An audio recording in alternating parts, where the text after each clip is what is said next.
Oke, terima kasih atas kehadirannya pada sesi kali ini. Kita akan belajar tentang the IELTS Writing Test 1. Ini hanya membahas writing test 1 karena pembahasannya lumayan banyak ya. Kita akan menjelaskan bagaimana caranya menjawab jenis tipe-tipe soal yang berbeda yang ada pada writing test 1. Oke.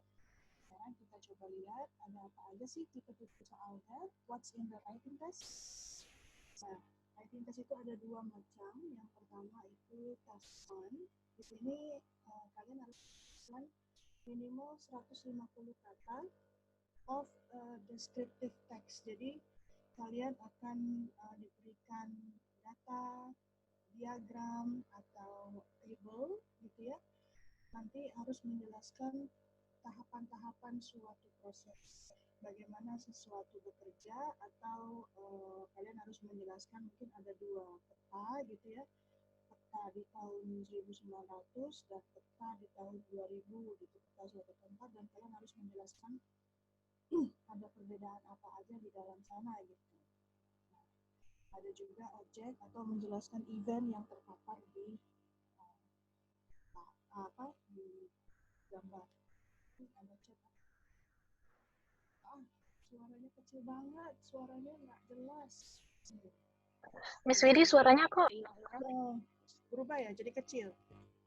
Iya, kecil terus hilang-hilangan, Miss. Dulu ya.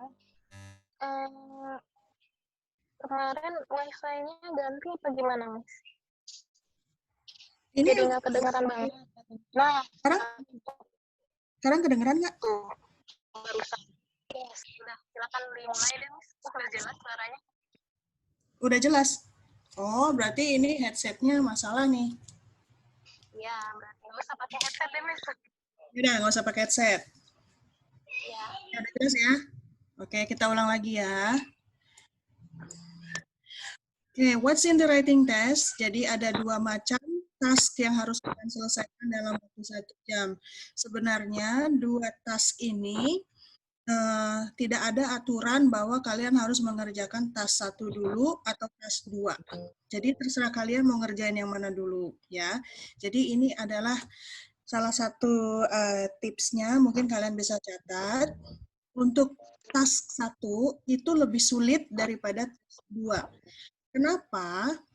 Karena task 1 itu kalian harus memperhatikan perbedaan antara gambar 1 dan gambar 2. Atau kalian harus memperhatikan proses-proses yang terjadi yang ada di gambar atau pada tabel di task 1. Dan itu untuk memperhatikan hal-hal yang signifikan itu lumayan makan waktu ya. Selain itu juga kalian harus merangkai kalimat dengan sangat baik sehingga menyusun kalimatnya itu menjadi satu kesatuan yang bagus sebanyak 150 kata itu juga sangat sulit gitu.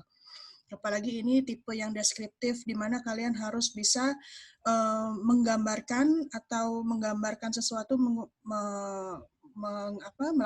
menggunakan tulisan gitu. Jadi agak susah. Nah, sedangkan yang task 2 ini adalah menurut saya lebih mudah. Kenapa? Karena kalian tidak perlu terpaku atau terfokus pada gambar, nggak perlu. Karena ini tujuannya hanya untuk menanyakan pendapat kalian gitu. Jadi ini murni menanyakan pendapat kalian terhadap suatu topik, misalnya topik dilarang merokok gitu. Apakah Anda setuju atau tidak dengan pendapat ini? Kalau tidak setuju, sebutkan alasannya 3 misalnya, minimal 3 ya. Sebutkan alasannya kenapa. Terus kalau tidak setuju, alasannya kenapa gitu. Jadi menurut saya task 2 lebih mudah karena kita tidak perlu memperhatikan sesuatu hal, hanya menyampaikan pendapat saja. Namun yang sulitnya itu adalah bagaimana caranya kita memilih alasan atau argumen yang kuat gitu. Dan juga di sini akan mendapatkan poin lebih jika kalian mampu menyebutkan alasan atau argumen yang bertentangan dengan alasan kalian gitu. Misalnya kalian nggak setuju dengan merokok gitu ya, kalian berikan 3 alasan. Terus kalian sebutkan, tapi beberapa orang setuju dengan rokok karena bla bla bla, dan kalian membantah pernyataan tersebut lagi gitu. Jadi ada suatu argumen yang bertentangan dengan kalian, kalian coba untuk bantah lagi gitu ya. Jadi itu memberikan nilai lebih dari tugas tas kalian. Nah, jadi yang pertama itu menurut saya lebih baik mengerjakan tas 2 karena dia tipenya lebih mudah, tipe menjawabnya lebih mudah daripada yang tas 1. Kedua, nilainya juga lebih besar porsinya dibandingkan yang tas 1. Besarnya seberapa? Jadi kalau tas 1 itu porsinya hanya 1/3 dari total nilai, tapi yang tas 2 porsinya 2/3 gitu. Makanya akan lebih baik jika kalian mengerjakan tas 2 terlebih dahulu, ya kan? Jadi nilainya itu misalnya 2/3, tapi full gitu ya. Tapi kalau misalnya tas 1, kalian ternyata hanya bisa mengerjakan separuh gitu karena memakan waktu yang lama banget untuk memperhatikan detail information misalnya. Ya nggak apa-apa kalau misalnya cuma selesai setengah gitu. Toh juga porsinya cuma 1/3, hanya sedikit gitu ya. Makanya di sini disarankan mengerjakan tas 2 dulu dengan beberapa pertimbangan yang sudah saya sebutkan. Terus yang berikutnya lagi adalah kalian harus sering-sering latihan membuat outline. Jadi outline itu adalah menuliskan kerangka karangan yang akan kalian jelaskan pada writing task yang kalian miliki. Jadi membuat kerangka karangan ini sangat memaksa kalian untuk berpikir cepat. Kalau bisa selesai dalam waktu kurang dari 5 menit. Jadi sehingga pembagian waktunya menjadi seperti ini. Tas 2, kalian outline mengerjakan kerangka karangan 5 menit, dan 20 menit untuk menulis, sisanya itu untuk mereview lagi. Jadi ada waktu 15 menit untuk kalian mereview apakah ada kata-kata yang diulang. Kalau ada kata-kata yang diulang, kalian coba untuk diganti kata-katanya dengan synonyms-nya gitu. Terus misalnya ada kata-kata atau kalimat yang tidak relevan atau tidak sesuai dengan topiknya, kalian hapus, seperti itu. Itu adalah tips untuk yang tes 2 secara general ya. Kalau yang untuk tas 1, itu benar-benar kalian harus menemukan, misalnya ada suatu penjualan gitu ya. Di sini adalah grafik penjualan. Yang kalian bahas itu adalah data tertinggi dan data terendah, seperti itu. Jadi find atau describe the most significant data. Nah, itu kuncinya di sana. Oke. Nah, itu sekilas tentang what's in the writing test. Now we continue to what's the next? Tipe-tipe soalnya. Ini udah saya sebutkan ya. Think carefully about what you need to include in your description, which is writing an essay outline sebanyak 150 kata. Kak, misalnya ada pertanyaan. Kak, itu 150 kata minimal ya. Kalau misalnya maksimalnya berapa? Jadi tidak ada ketentuan maksimalnya berapa, yang ada ketentuannya tuh minimal 150 kata. Cuman menurut IELTS Examiner kalau kalian menulis lebih dari 200 kata, itu ada satu poin yang kalian tidak sanggup lakukan. Apa itu? Adalah menulis effective sentence. Jadi di sana menunjukkan bahwa kalian itu kalau menulis atau mendeskripsikan sesuatu cenderung bertele-tele gitu. Jadi seharusnya kalimat ini bisa ditulis hanya dalam satu kalimat, tetapi kalian menyampaikannya dalam 3 kalimat misalnya. Jadi sebenarnya 3 kalimat itu bisa disingkat menjadi 1 kalimat efektif gitu. Jadi di sana justru malah memperkecil kesempatan kalian untuk mendapat band yang tinggi gitu. Ya. Dan berikutnya itu jangan mendescribe every detail seperti yang saya bilang, misalnya ada 10 data. Lalu kalian bahas semua 10-10-nya.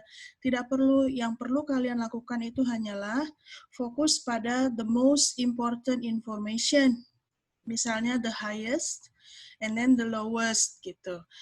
Misalnya ada 10 negara dengan 10 data gitu kan. Nah, kalian pilih 3 the highest and then 3 the lowest gitu. Mohon maaf ya, saya coba cek dulu ada chat apa, takutnya ada yang bermasalah. Oke, good. Nggak ada masalah ya, jelas ya. Oke, we can continue.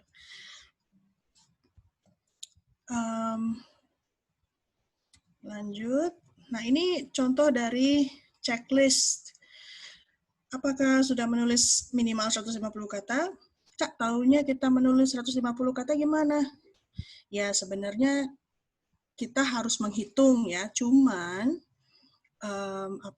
kalau menghitung kan cukup membuang waktu, belum lagi ntar kita liar kan, habis pusing ngerjain reading gitu, pusing, terus tiba-tiba writing, apalagi mesti ngitung lagi kan. Jadi sarannya adalah kalian harus sering-sering latihan menulis sebanyak 150 kata. Nah, terus kalian perhatikan nih, ini kalau misalnya 150 kata, kira-kira tuh berapa baris ya kalau tulisan saya gitu. Jadi, ya seperti itu. Atau kalian bikin, oh dalam satu baris saya bikin 10 kata aja deh. Jadi gampang hitungnya, jadi hanya 15 baris gitu. Itu kira-kira 150 kata. Seperti itu. Nah, ini adalah beberapa checklist. Saya ingin kalian fokus ke sini nih. Have you compared things effectively? Nah, ada kata-kata comparison. Comparison di sini kemampuan kalian untuk membandingkan satu hal dengan hal lain. Dalam writing dan speaking itu sangat penting untuk membantu kalian mendapatkan band tinggi. Ya, kalau kalian bisa membandingkan satu hal dengan hal yang lain dengan sukses, itu minimal band kalian 6,5 ke atas, gitu. Jadi point comparison itu harus sangat ditunjukkan. Misalnya nanti ada 10 negara yang tadi saya sebutkan ya, ada 10 negara. Kalian membandingkan yang the highest bagaimana dibandingkan dengan yang the lowest, seperti itu. Terus linking words. Nah, di sini ada beberapa terms atau istilah yang tidak saya bahas, seperti linking words ini adalah connectors ya. Mungkin kalian bisa tinggal klik nanti cek di Google atau search engine linking words itu apa aja, karena ada banyak ya. Dan itu tidak akan kita bahas di sini karena sifatnya hanya hafalan, oke? Continue to the next. Anything else there in the chat? Oh. Nanti yang ada kendala mungkin bisa nonton di YouTube aja ya. Mudah-mudahan tidak ada kendala ke depan. Now we continue. This one is the types of writing task 1. Nah, ini saya ambil dari guru saya, IELTSlist.com. Ini saya belajar dari sini semua. Jadi sangat membantu websitenya jika kalian ingin tahu lebih jauh ya. Tapi semuanya sih udah saya rangkum dalam IELTS Compact Workshop kita ini. Yang pertama itu diagram. Yang kedua table. Diagram itu seperti bar graph seperti itu ya. Terus ada table, ada map. Ini map yang agak membingungkan. Line graph, bar chart, pie chart, line graph, dan bar chart. Lalu future predictions. Nah, jadi karena kadang-kadang kita secara psikologi ketika membandingkan antara soal task 1 dan soal task 2 yang isinya hanya tulisan, cukup bikin deg-degan kalau kita melihat soal yang berisi gambar suatu proses ya kan. Nah, ketika kita membuka soal writing task 1 terutama, dan kalian melihat lembaran soal, aduh, ada proses nih, waduh, ada gambar ini nih, gambar itu nih, udah stres duluan, stresnya aja makan waktu 5 menit gitu. Nah, menurut saya udah nggak usah dibaca, kalian anggap aja latihan menulis pada writing task 2, udah langsung go to writing task 2, gitu. Kalau saran saya seperti itu. Ketika ada waktu lebih, misalnya writing task 2 selesai dalam waktu 30 menit gitu ya, misalnya kalian semangat banget gitu bikin argumen, selesai dalam 30 menit, berarti kalian punya waktu 30 menit kan untuk mengerjakan task 1 gitu. Dan kalian karena otaknya sudah mulai latihan dengan menulis writing task 2, jadi otaknya udah mulai encer nih, udah lebih encer untuk menyerap data-data yang ada pada writing task 1. Jadi akan lebih mudah dibandingkan kalian ngerjain writing task 1 dulu, fokusnya aja belum nyampe, bengong dulu biasanya kan, masih shock, bengong dulu, bengongnya aja 5 menit.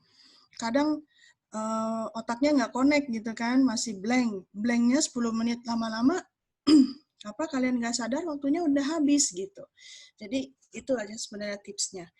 Oke? Nah, sekarang kita lihat yang diagram. Bagaimana cara menjawab soal terkait diagram. Nah, ini adalah contohnya. Ini saya berikan kemarin soal untuk teman-teman yang mau latihan menulis writing task 1. Ini adalah contoh band 9.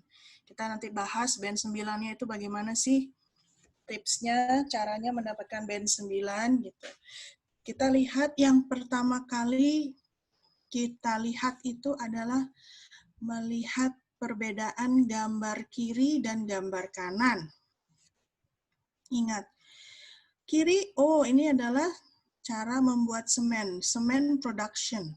Lalu yang kanan adalah concrete production, campuran semen, water, sand, gravel, concrete mixer. Oke, pahami itu semua kata-kata yang ada di sana. Oke, di sini ada limestone, clay, crusher. Kira-kira di sini ada kata cement production, di sini concrete production.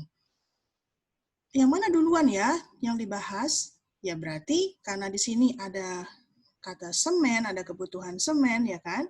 Yang harus dibahas adalah cara membuat semen. So this is the first one. Oke. Ini adalah urutan pertama yang harus kalian bahas di dalam body. Nah, sekarang kita lihat dulu struktur esai seperti apa. Struktur esai itu adalah terutama untuk writing task 1 ya. Umumnya itu adalah introduction di bagian pertama, introduction. Lalu bagian kedua itu ada body. Bagian ketiga itu adalah conclusion. Namun pada writing task 1, conclusion itu tidak diperlukan, sehingga pada contoh ini, conclusion itu tidak ada, gitu. Jadi, dalam writing task 1 itu, conclusion is not a must. Yang penting itu kalian melakukan menulis introduction, ini di sini body-nya, body 1, dan di sini body 2. Dan ketika kalian perhatikan, itu ada kalimat frase pembimbing atau frase penuntun readers ya. Contohnya gini. In the first stage of making cement. Berarti ini adalah the first stage gitu. Jelaskan dalam satu paragraf. Lalu yang kedua, regarding the second diagram. Jadi kalian itu ketika menulis harus menuntun pembaca ke rangkaian tulisan yang kalian buat gitu. Jadi benar-benar jelas alurnya. Nah, alur di sini itulah yang dicari oleh examiner. Nah, itu ya secara organisasinya kalian harus melakukan itu dalam outline atau menyusun kerangka karangan. Nah, sekarang kita lihat di sini satu persatu cara menulisnya. Kita lihat ada soal. Ini adalah soal. Kalimat soal. The diagram below shows the stages and equipment used in the cement making process and how cement is used to produce concrete for building purposes. Nah, itu adalah kalimat soal. Yang harus kalian lakukan pertama kali ketika menulis writing task 1 adalah kalian harus menulis pernyataan ini, pernyataan soal, dengan kalimat kalian sendiri. Ini yang sudah saya kuningin. Ini adalah paraphrase namanya. Menulis kalimat soal mempunyai makna yang sama, tetapi kata-katanya diganti. Contohnya ya, kita lihat perbedaannya. The diagram below shows the stages and equipment. Tapi yang kalian tulis adalah, karena ada dua diagram, jadi kita tulisnya, the diagrams illustrate the way in which cement is made and how it is then used in the process of making concrete. Gitu. Jadi di sini kalian lihat perubahannya ya, perubahan antara kalimat soal dengan kalimat yang kalian tulis sebagai pembuka. Dari kata show berubah menjadi illustrate. Gitu. Oke. Jadi kalau misalnya kalian tidak berhasil mengganti kalimat soal dengan kalimat Anda sendiri, gitu, kalimat kalian sendiri, itu artinya ada di level 5.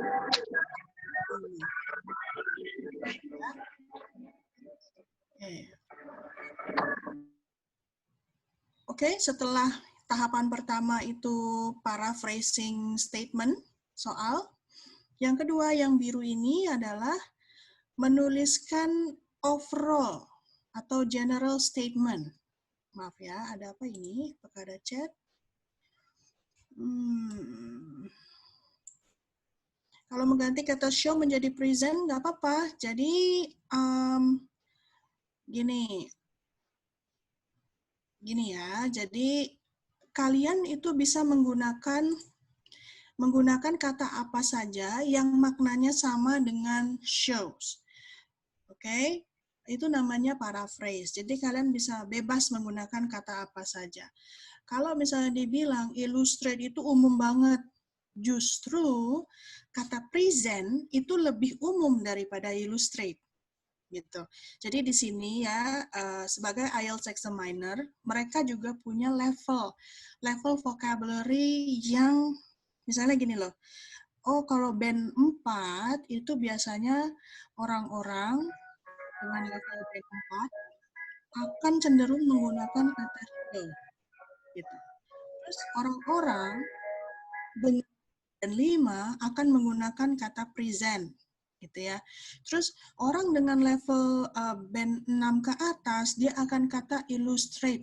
Ada lagi kata display, ada lagi kata yang lain. Nah, itu vocabulary itu ada levelannya gitu loh. Nah, jika kalian berhasil menggunakan vocabulary dengan levelan tertentu dengan baik gitu ya, nah itu meyakinkan examiner bahwa oh beneran nih dari awal sampai akhir ini orang berhasil menggunakan vocabulary yang ada di range level band 7 gitu.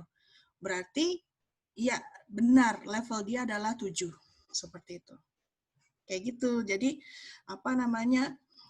uniknya lagi untuk task 1 itu semua vocabulary-nya tuh sama gitu. Maksud saya ya itu aja yang harus kalian pakai. Jadi sangat membantu sekali kalau kalian itu memiliki catatan kata-kata seperti ini, shows sinonimnya apa gitu, kalian bikin cabang-cabang. Oh, sinonimnya ada present, ada illustrate, ada display, ada expense for example ya, ada informs, ada apa lagi banyak.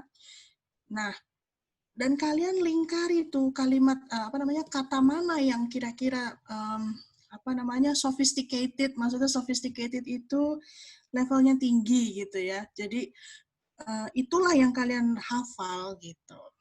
Jadi ketika tes, kalian bisa menggunakan kata-kata yang sudah kalian hafal itu dengan sangat baik gitu. Nah, sama dengan kata overall. Ini juga akan selalu kalian gunakan dalam menulis gitu. Nah, overall ini juga bisa diganti dengan kata lain atau frase lain, misalnya in general gitu ya, or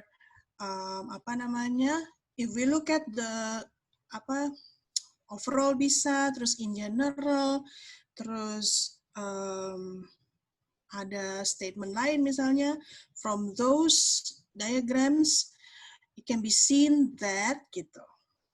Nah, satu lagi yang perlu kalian perhatikan, ketika writing task 1, kalian tidak boleh melibatkan diri kalian sendiri ke dalam tulisan kalian. Jadi, kalian tidak bisa memasukkan kata I dan juga we.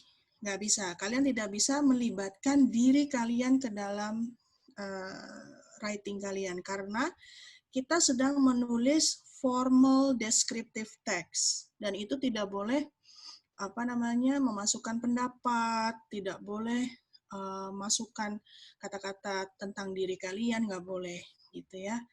Dan juga kalian tidak boleh melibatkan readers atau orang lain. Jadi kata you di sana nggak boleh, kata we, us gitu nggak boleh ya. Jadi tidak boleh ada kata-kata yang melibatkan penulis dan juga pembaca ke dalam writing task 1.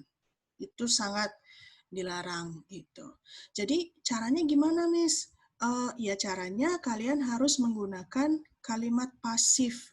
Contohnya kalimat pasif itu kan biasa kita bilang gini ya, you can see that the diagram is gitu misalnya. Diganti dengan it can be seen that gitu. Jadi untuk kemampuan atau latihan menulis pasif itu harus terus kalian latih. Karena apa? Kalau level band 4 itu biasanya hanya memproduksi atau menulis kalimat-kalimat simple. Kalimat simple misalnya the cement misalnya the cement uses limestone clay crusher gitu ya. Misalnya itu hanya level band 4 karena dia hanya bisa menghasilkan kalimat-kalimat aktif gitu. Dan itu pun kalimat-kalimat simple, hanya satu kalimat, lalu kalimat lain lagi, lalu kalimat lain lagi. Dia tidak bisa menggabungkan dua kalimat menjadi satu menggunakan konektor and, but, yet, seperti itu nggak bisa gitu. Itu adalah level band 4. Dia hanya bisa menulis simple sentences. Kalau band 5 itu bisa menulis compound sentences atau kalimat majemuk ya, menggunakan and, but, yet, or, so, seperti itu levelnya ada di band 5. Kalau misalnya kalian bisa menggunakan complex sentences dengan sangat baik, jadi kalian bisa produce simple sentence, compound sentence, complex sentences, lalu active sentences dan juga passive sentences dengan sangat baik gitu ya, dengan sangat baik, dengan tepat, itu level kalian berada di 7 ke atas. Nah, kalian mau pilih yang mana nih? Mau pilih yang level 4, level 5, apa level 7? Kan kebanyakan kalian maunya di level 7 ya, karena target kalian di 7.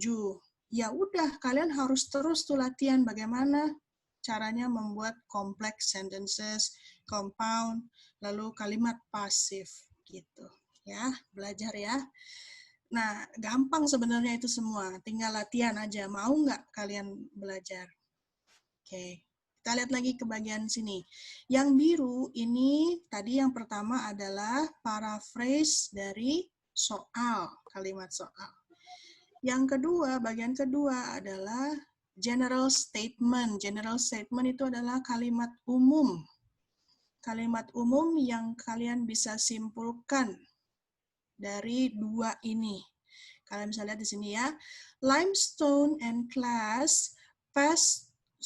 ini sepertinya clay ya. Jadi dia ada kesalahan di sini, ada kesalahan kata. overall, limestone and clay pass through 4 stages before being bagged ready for use as cement, which then accounts for 15% of the 4 materials used to produce concrete. Kalian lihat kan bagaimana writernya ini menggabungkan caranya membentuk semen dan juga membentuk concrete production gitu. Jadi dia menjelaskan 2 diagram dalam satu statement. Jadi hanya 2 kalimat pembuka di sana. Oke, lalu yang hijau di sini, while the process of making cement uses a number of tools, the production of concrete requires only a concrete mixer. Jadi dia bandingkan. Ingat kan tadi kata saya, kalau kalian berhasil memasukkan perbandingan atau comparison sentence dalam tulisan kalian, itu ada nilai poin lebih gitu, menunjukkan kalau kalian tuh berada di level mana gitu. Nah, di sini dia berhasil menggunakan kata while, membandingkan antara cement production, apanya sih yang dibandingkan? Menggunakan several tools. Toolsnya apa saja? Ada crusher, ada mixer, ada rotating heater, ada juga grinder. Sedangkan kalau the production of concrete, dia hanya cuma satu, yaitu concrete mixer. Jadi 3 kalimat awal pertama itu hanyalah kalimat pembuka atau introduction. Tapi introduction-nya pun tidak asal-asalan ya, dia benar-benar menggunakan comparison. Lalu di sini ada kata before, ada kata which, ya, itu menunjukkan bahwa kalimat ini merupakan kalimat complex sentence. Nanti kalian bisa klik ke complex sentences gitu. Mungkin bisa review lagi. Nah, sekarang kita lihat cement production. Ini yang pink atau ungu ini adalah pembahasan satu stage ini. Kita lihat, in the first stage of making cement, limestone and clay are crushed together to form a powder. Jadi kalian tuh nggak perlu menyebutkan kata crusher. Misalnya, kalian menggunakan limestone and clay are put in the crusher. Titik gitu ya. Wah, itu levelnya 5 kalau seperti itu. Tapi kalau kalian berhasil menggunakan, ini kan kata benda nih, crusher. Kalian ubah menjadi kata kerja, are crushed together to form a powder. Ini ada kata form dan ada kata powder. Satu proses ini kalian jelaskan dalam satu kalimat dengan sangat baik. Itu levelnya sudah 6 ke atas. Ya, jadi dari awal sampai sini examiner sudah bisa melihat nih. Oh, levelnya 6 nih. Minimal 6 gitu dia dalam pikirannya. Lalu dia baca lagi lanjut. This powder is then combined in a mixer before passing into a rotating heater which has a constant heat applied at one end of the tube. Wah, ini ada kata-kata yang tidak ditemukan pada soal at one end of the tube. Oh, ini menunjukkan bahwa si penulis jangkauan vocabulary-nya itu banyak gitu loh. Oh, dia tahu ini namanya tube gitu. Itu udah naik lagi nih. Dari 6 naik lagi menjadi 7 karena level vocabulary-nya tidak semua orang loh dalam waktu ujian itu bisa mengeluarkan kata tube. Ya, karena kalau kita lagi ujian, biasanya yang keluar ya kata-kata pasti itu kan kayak pipa kan, mungkin kita bilangnya pipe seperti itu. Atau yang lebih rendah lagi kalau kita benar-benar nggak tahu, kita bilangnya itu in a place misalnya. Ya, seperti itu. Jadi ada levelannya, ada levelan vocabulary yang menunjukkan level kalian tuh ada di mana, seperti itu.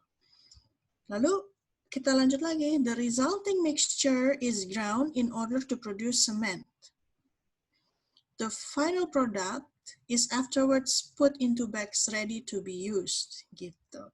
Jadi kalian nggak perlu menjelaskan satu step Satu step. Nah, kalian bisa perhatikan di sini stepnya sebenarnya ada berapa? 1, 2, 3, 4, ya kan? Ada 4. Tapi di sini kalimatnya cuma 3.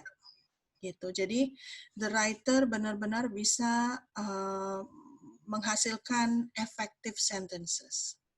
Gitu. Itu untuk yang cement production. Nah, di sini ada penggunaan regarding the second diagram. Concrete consists of mainly gravel. Tahu dari mana? Mainly gravel ini dari kata atau dari data yang kita punya 50%, ya kan? Which is small stones. Small stones dari mana? Dari sini, ya.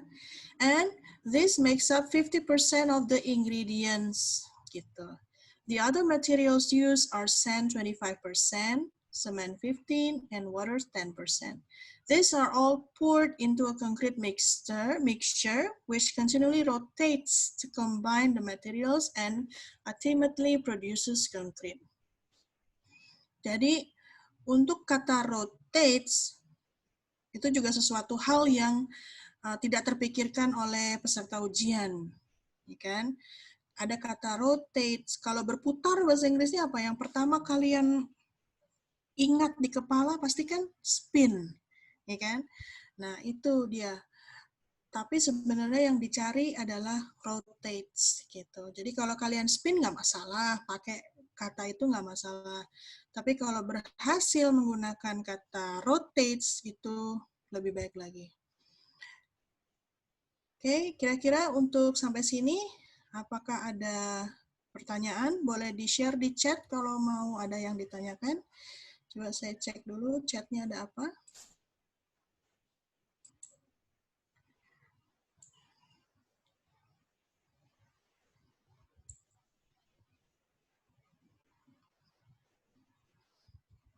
Oke, pertanyaannya mungkin nanti kalian bisa catat dulu. Misalnya saya mau nanya tentang diagram model answer.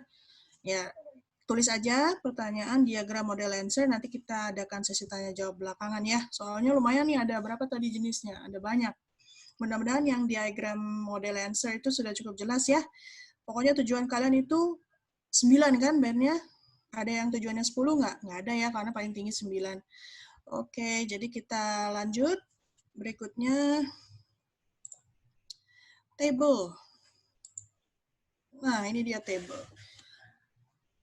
Ketika melihat data atau angka yang ada dalam tabel, make sure mata kalian langsung scan yang mana tertinggi, yang mana terendah.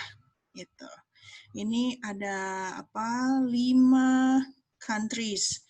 Lalu ada kategorinya food, drinks, tobacco, clothing, footwear, leisure, education. Nah, kalau kalian lagi mengerjakan soal ini kan biasanya tertulis, ya kan? Kalian udah langsung aja nih coret-coret aja, yang mana yang paling tinggi, yang mana yang paling rendah. Yang paling tinggi kita lihat itu adalah dari sekian ini aja ya, dari setiap kategori, yang paling tinggi adalah Turki. Yang kedua, Ireland. Yang ketiga, Spain. Nah, yang paling rendah itu adalah Sweden. Lalu clothing yang paling tinggi adalah Italy. Terus yang paling rendah itu adalah Sweden. Terus leisure, gimana yang paling rendah adalah Spain gitu. Nah, di sini tuh karena ada 5 countries dan ada 3 different categories, itu berarti kalian sangat bisa membandingkan dan memang harus membandingkan. Ini adalah contoh IELTS band 9. Seperti biasa, yang harus kalian lakukan sama ya. Pertama adalah mengganti atau paraphrase pernyataan soal. The table illustrates the proportion of national expenditure. National expenditure ini adalah kata ganti dari consumer spending, gitu. On different items diganti dengan on 3 categories of items. Lalu di sini dari soal dituliskan 5 different countries. Kalian sebutkan lebih detail. Ireland, Italy, Spain, Sweden, and Turkey. Jangan lupa tahunnya 2002. Oke. Nah, pertanyaan lagi, ada pertanyaan nih. Kita kapan ya pakai present tense, past tense, apa future gitu. Tergantung data yang kalian punya. Kalau datanya seperti ini, tahun 2002, berarti kan sudah lampau ya kan, sudah terjadi di masa lalu. Sekarang kan 2020, ya berarti kalian jelaskan dalam past tense gitu. Lah, tapi kenapa tadi yang diagram itu pembuatan semen sama itu kok present tense ya Miss gitu? Iya, kenapa?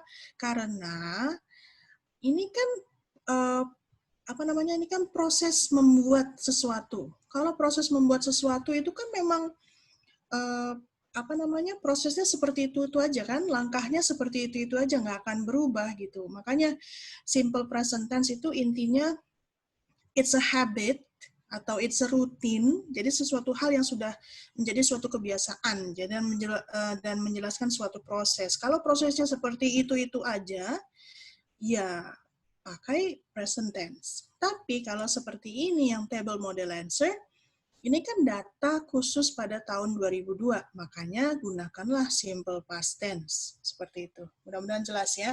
Nah, nanti kalau misalnya kalian disuruh menuliskan tentang prediction, apa yang akan terjadi di tahun 2030, ya gunakan future tense. Karena itu adalah suatu prediction. Kalau prediction berarti pakai will, ya kan? Nah, seperti itu. Ikutilah petunjuk yang kalian punya pada datanya. Oke, yang pertama itu paraphrase, lalu yang kedua overall. Overall, all countries spend most on food. Nah, ini harus kalian pastikan nih, bener nggak nih? Most, bener nggak? Iya, dari ini udah puluhan ya kan? Tapi clothing itu masih di bawah 10. Nah, sedangkan leisure itu adalah di bawah 5% gitu. Jadi food itu bisa dibilang kebutuhan primer, clothing itu kebutuhan yang kedua, lalu leisure itu adalah optional bisa jadi. Nah, all countries spend most on food, drinks, and tobacco, which was almost 3 times that of the other items. Ini nih.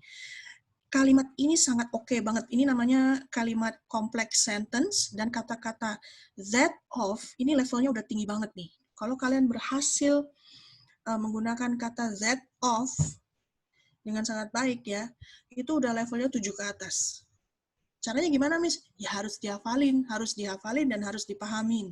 Ya, cara menggunakannya seperti apa? Latihan terus. Di sini kalau bahasa Indonesianya artinya which was almost, yang totalnya 3 kali dari other items. Kita coba perhatikan. 6, benar nggak? Sepertiganya dari 28. 9, benar nggak? Sepertiganya dari 16. Ya, kira-kira begitu. Ya kan? Oh, berarti benar nih hitungannya dia, kesimpulannya dia benar. Gitu. Lalu, ini dia menjelaskan tentang the most expenditure, ya, expenditure. Lalu dia juga menyebutkan the lowest expenditure. Jadi dia bahas yang ini, the most, lalu the lowest. The lowest expenditure was on leisure and education in the 5 countries. Nah, di sini dia sebutkan, the expenditure of Turkey overall was higher than the other countries. Jadi setelah menyebutkan yang paling banyak, yang paling sedikit secara kategori, ini kan kategorinya, tetapi dia juga menyebutkan yang paling banyak mengeluarkan uang untuk barang ya atau kebutuhan sehari-hari itu adalah Turki. Overall was higher than the other countries. Mana dia Turki? Ini paling tinggi. Ini tidak paling tinggi. Ini paling tinggi. Makanya dia bilang, overall was higher than the other countries. Ini ngitungnya dari mana sih, Miss? Sama dia nih, sama writernya. Itu dia totalin semua. Ini 28,91 tambah 6 itu ditotal semua. Jadi dia membuat penghitungan sendiri sehingga menimbulkan kesimpulan seperti ini. The expenditure of Turkey overall was higher than the other countries gitu. Nah, kalian juga bisa melakukan itu. Ya, kalian bisa melakukan penghitungan sendiri asalkan apa yang kalian hitung itu tepat. Oke? Nah, karena dia mau membahas yang paling banyak expenditure-nya yaitu Turki, makanya dia menyebutkan ini di awal ketika introduction. Baru dijelaskan lebih detail pada bagian body essay-nya. Kita lihat ya. In terms of food, drinks, and tobacco, Turkey spent the most at 32.14.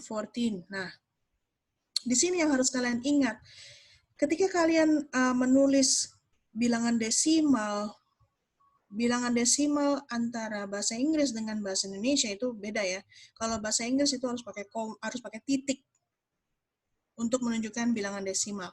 Tapi kalau bahasa Indonesia pakai koma. Nah, itu banyak sekali peserta tes yang salah atau lupa gitu. But you need to pay really attention there. Karena kalau kalian sampai salah di sana, wah itu punctuation-nya udah di level 4 karena salah punctuation. Gak mau kan cuman gara-gara titik sama koma aja kalian harusnya udah oke banget nih bahasanya, tapi titik koma ya jadi agak turun lagi nilainya gitu. Turkey spend the most. Ini kita membahas tentang food, drinks, and tobacco.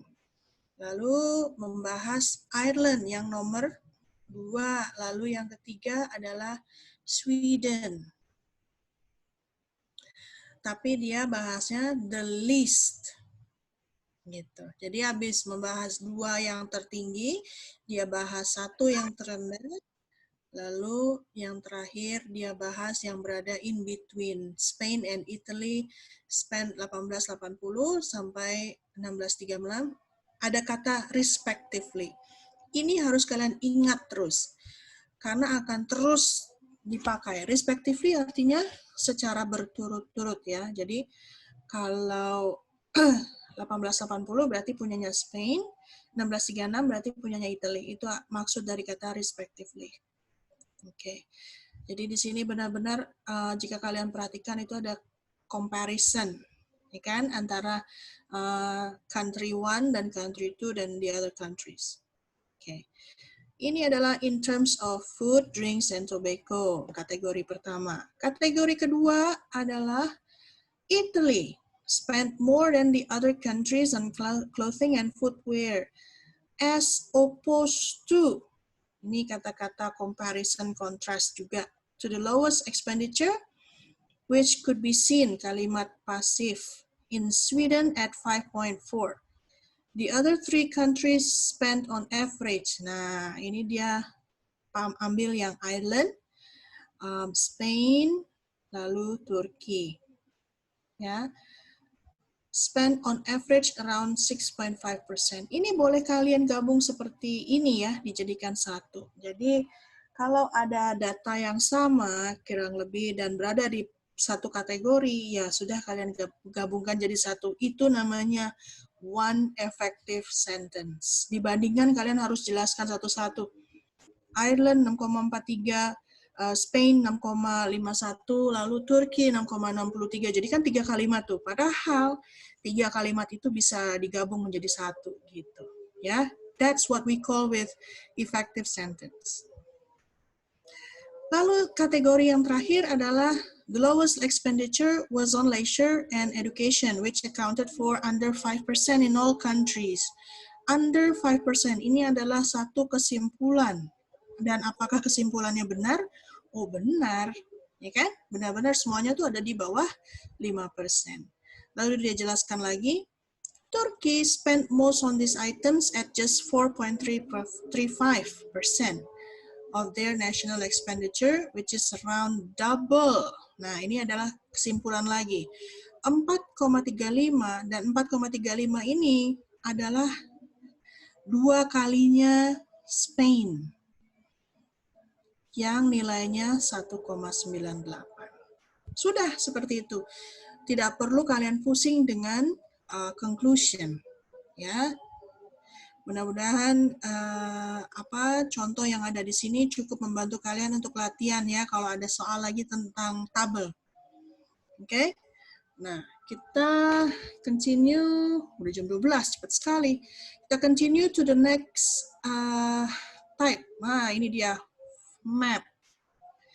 Coba kalian perhatikan apakah persamaan dan perbedaan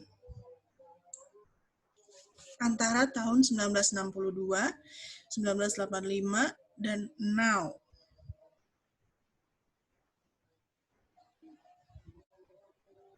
Kira-kira pingsan nggak? Kalau begitu, lagi ujian, kalian buka soal, writing task 1, munculnya seperti ini soalnya. Pingsan kan? Belum bengongnya lagi. Bengongnya dulu 5 menit. Udah gitu, blanknya 10 menit. Udah, akhirnya waktunya habis. Kalau kalian seperti ini menghadapi, sudah, tinggalkan saja, pergi ke writing task 2. Tenangkan dulu diri kalian, pergi ke writing task 2, kerjakan, lalu jika ada waktu untuk mengerjakan writing task 1, kerjakan writing task 1. Gitu. Tapi tetap ketika mengerjakan writing task 2, tetap kalian harus memanage waktu kalian maksimal 40 menit. Gitu ya. Oke. Nah, ini pembahasannya itu gampang sih sebenarnya kalau kalian mau bikin outline. Kalian udah kebayang deh. Pokoknya gini caranya. Oh, ini tahun 19 ada 3 beda tahun nih. Oke, tahun pertama saya akan bahas di body 1, tahun kedua saya bahas di body 2, tahun terakhir ini saya bahas di body 3. Berarti nanti kira-kira esai saya akan ada 5, karena yang satu kalimat pembuka itu adalah paraphrase dari statement, ya kan? Yang kedua itu adalah overall dari semua gambar ini, lalu 3 badinya, jadi ada 5, kira-kira 5 hal yang harus saya bahas, gitu. Ya, jadi udah kebayang nih cara mengkonsep tulisan kalian seperti apa. Ya, oke, kita lihat yang pertama. Sama, this is a comparison of 3 maps in different time periods. The maps illustrate how nama tempat Meadowside Village and Fonton, which is a neighboring, mereka bertetangga, neighboring town, have developed over 3 different periods. 1962 sebutin, 1985, and the present. Karena dia menyebutkan now, kan kita nggak tahu now-nya 2020 atau bukan. Jadi jangan disebutkan 1962, 1985, dan 2020 gitu. Nggak bisa. Kalian harus menunjukkan kata the present, ya, atau and now misalnya. Tapi kan kalau now udah sama nih di sini. Ganti aja dengan kata the present. Lalu lanjut dengan kata overall. Apa pembahasan overall? Overall, Meadowside Village increase. Apanya yang increase nih? Oh, makin besar loh. Meadowside Village tadinya cuma segini, tapi makin besar lagi. Lah, ini gabung. Gitu, bergabung sama si Fonton. Tadinya nggak ada rel, ya kan? Ini nggak ada rel, ini jadi ada rel. Terus apalagi? Oh, tadinya nggak ada housing estate, ada housing, ada kompleks seperti itu. Ya, nah itu semua dibahas. Overall, Meadowside Village increased in size and has become Meadowside suburb as it merged with Fonton. Furthermore, there have been significant changes in infrastructure, housing, and facilities over the period given. Gitu. Itu adalah kalimat overall yang bisa kalian simpulkan ketika melihat ketiga gambar. Oke. Setelah itu baru bahas satu persatu. In 1962, both Meadowside and Fonton were completely separate. Mereka terpisah, ya kan? 1962. With no roads or rail connecting. Ini semua terpisah, nggak ada yang nyambung. While Fonton had a railway line running through it to the north, Meadowside located to the west of Fonton, sebelah sini, sebelah barat, sebelah timur ya, only had a small road from the west. Ini adalah small road, ini adalah railroad. Okay. By 1985 baru dijelaskan ada apa di dalam Meadowside Village. Was a considerable growth in size of Meadowside Village and Fonton. The small road in Meadowside Village had been converted into a main road. Jadi dari jalanan kecil, small road, menjadi main road. And was also extended to the east. Nah, dari yang ke sini, yang tadinya kecil jadi besar, lalu dia bikin cabang lagi supaya nyambung ke Fonton. Gitu. Was also extended to the east to connect with Fonton. Meadowside, moreover, had also developed a housing estate in the west, a leisure complex, and a supermarket in the south. Nah, ini saya kasih tahu ya, ada kata connector, sentence connector, namanya tuh moreover, ada kata lagi therefore, ada kata lagi however, seperti itu. Nanti kalian bisa lihat misalnya di Google gitu ya, search engine, cara penulisan dalam kalimat. Nih, saya kasih tahu ya. Boleh kalian catat nanti. Ketika moreover berada di depan, ini kan moreover itu kata penanda bahwa kalimat berikut ini merupakan sambungan atau lanjutan dari kalimat sebelumnya, ya, atau tambahan. Jadi, moreover ini kalau ada di depan kalimat, itu pakai koma. Moreover, koma, Meadowside had also developed a housing estate. Seperti itu cara penulisannya. Ya. Tapi kalau moreover berada di tengah kalimat seperti ini, Meadowside, koma, moreover, koma. Jadi komanya hanya satu, moreover satu, koma. Seperti itu. Nah, ada lagi punctuation yang satu lagi. Kalimat sebelumnya digabung dengan kalimatnya moreover, tetapi tidak menggunakan titik di sini. Jadi dia menggunakan gini caranya ya. The small blah blah blah was also extended to the east to connect with Fonton, titik koma, moreover, koma, Meadowside had also developed a housing estate. Jadi dia kalau menggabungkan dua kalimat menjadi satu tanpa titik, dia harus menggunakan titik koma atau semicolon. Titik koma, moreover, koma, lalu mulai kalimat baru. Seperti itu. Nah, itu adalah teknik punctuation yang juga kalian harus latih ya, yang harus kalian hafalin. Hafalin aja sebenarnya kalau udah paham cara menggunakannya itu otomatis kalian akan gunakan. Gitu. Miss, kok ribet banget sih Miss writing? Lah, ya memang seperti itu, harus ribet. Tapi dengan segala keribetan itu, ketika kalian melihat result writing kalian udah ikutin nih semua pelajaran ya kan? Begitu kalian result kalian, yes, band 8, apa kalian nggak pingsan? Ya kan? Jadi intinya itu adalah satu mengikuti ekspektasi dari examiner. Kalau memang kalian targetnya 8, ya ikuti apa sih yang diharapkan dari writing task dengan band 8 tuh apa saja kriterianya. Itulah yang harus kalian ikuti. Ya, nggak sulit kok, apalagi writing task 1 ini semuanya hafalan. Maksudnya saya kata-katanya semuanya dihafal, tekniknya itu semua hafalan kok. Masalah soal itu kan nanti mengikuti apa saja yang data yang ada di dalam soal. Gitu.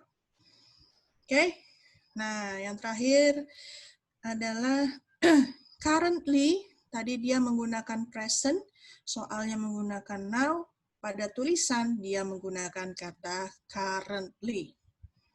Currently, both Meadowside, which is now a suburb, and Fonton are joined. The railway line, which runs through Fonton, has been extended to the west, where a train station has been built. To the north of the station, a hotel has been constructed, and opposite the station, to the south, there is now a business park. Miss, kok currently pakai present tense, ada lagi pakai perfect tense sih, Miss. Iya, karena currently itu kan at this moment. Ya, at this moment kalian mendescribe, kembali lagi ke tadi diagram yang tentang present ya, data-data present harus menggunakan present tense gitu. Has been extended menggunakan perfect tense karena kan yang dari tadi tahun 85 sampai sekarang dia berubah menjadi lebih besar gitu, dan di extend menjadi ke daerah sebelah timur, dari barat ke timur. Jadi itu adalah suatu perkembangan. Kalau perkembangan dari dulu sampai sekarang itu menggunakan present perfect gitu. Nah, cukup ini ya, cukup unik karena satu soal ini kalian diminta untuk menggunakan tenses simple present, past tense, lalu perfect tense. Oke, oleh sebab itu kemampuan kalian untuk menggunakan dan membedakan fungsi tenses satu dengan yang lainnya itu sangat penting dalam writing. Oke, kalau kalian ada pertanyaan silakan ditulis, nanti kita akan kembali lagi ke sini jika ada yang belum jelas. Right, we continue to the next, which is the line graph. Line graph ini hampir sama dengan yang lainnya ya, sama aja sih sebenarnya strukturnya. Kira-kira strukturnya kalian sudah paham ya. Jadi yang pertama itu paraphrase, yang kedua adalah overall statement atau general statement, yang ketiga ini adalah kontennya, body, lalu ini adalah body juga. Kita membahas ada margarin, ada low fat and reduced spreads, ada butter. Kondisi margarin di mana? Dia sempat turun, naik, stagnan, lalu turun banget gitu ya. Lalu kalau butter yang naik, tiba-tiba turunnya drastis, turun sedikit, turun lagi. Nah, kalau low fat and reduced spread, itu dari awal naik, tapi begitu ke 2007 turun.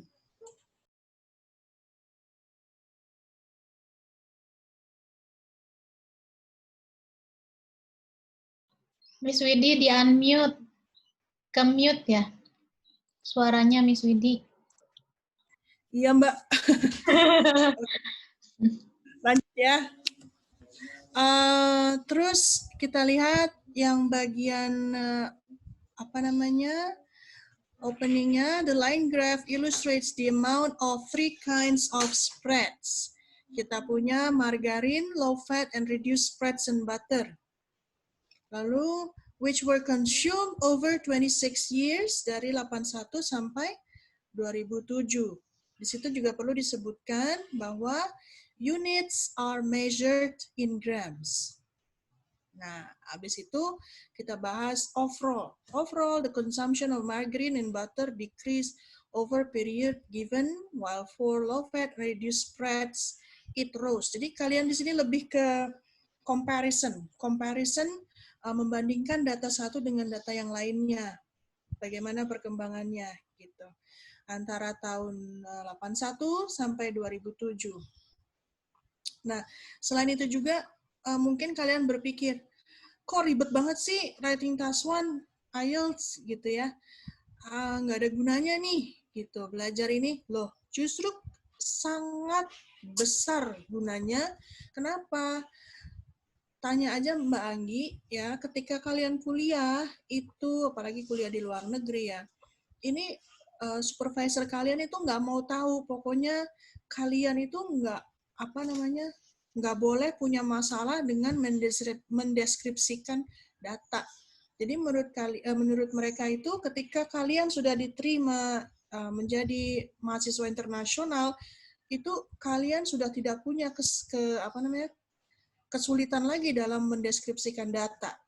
Karena kan nanti kalian akan melakukan penelitian, ya kan?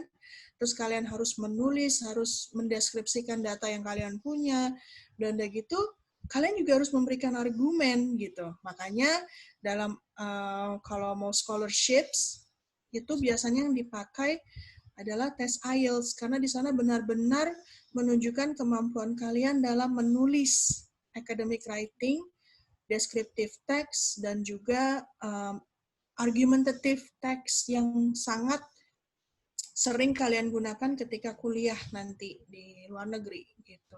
Nggak juga di luar negeri sih, di sini juga pakai itu beberapa kampus. Nah, terus lanjut. With regards to the amount of butter used, it began at around 140 grams and then peaked at 160 grams in 1986, ya, before falling dramatically. Ini kata-kata increase, falling, decrease, dan peaked itu semua bisa dihafal dan kalian bisa menggunakan, kalau bisa sih jangan dipakai terus-terusan, maksud saya jangan dipakai berulang-ulang ya, jadi harus diganti dengan sinonim-sinonimnya. Jadi kalian di sini bisa lihat kan, ada kata rise, ada kata increase, seperti itu. Di sini variasi penggunaan vocabulary juga penting. Ya. On the other hand, the consumption of low fats and reduced spreads. Sebentar ya, ada tamu. Maaf, sebentar. Sebentar. Saya mute dulu. Nah, sambil Miss Widya ada tamu, aku mau ngejelasin dikit nih. Jadi kan teman-teman tadi udah ada beberapa yang tanya soal bagaimana kita mengklasifikasi atau mengetahui perbedaan penggunaan bahasanya. Jadi tips sedikit ya, waktu aku belajar IELTS untuk persiapan ke Australia, itu kan benar-benar intens tuh digunakan untuk increasing nilai yang kita kurang. Misalnya waktu itu aku di reading yang kurang. Jadi sambil belajar konsentrasi sekitar 60% waktu aku di reading, 40%-nya tetap menyeimbangkan skill-skill lainnya seperti writing, speaking, dan listening. Supaya nanti pas reading-nya naik, yang lain nggak ada yang turun, tapi stay di situ gitu. Nah, kebetulan aku ada beberapa kertas yang di depan aku, hasil belajar aku waktu di IELF waktu itu. Ini tuh beberapa kata-kata yang aku pakai untuk mengingatkan ke aku untuk menjawab bentuk soal di writing test 1. Kayak misalnya tadi kan udah dibahas map ya. Di map ini ada, jadi aku tuh dikasih dari IELF kertasnya ini tentang kata-kata yang dipakai, yang kita tuh nggak, maksudnya yang masih jarang banget kita pakai.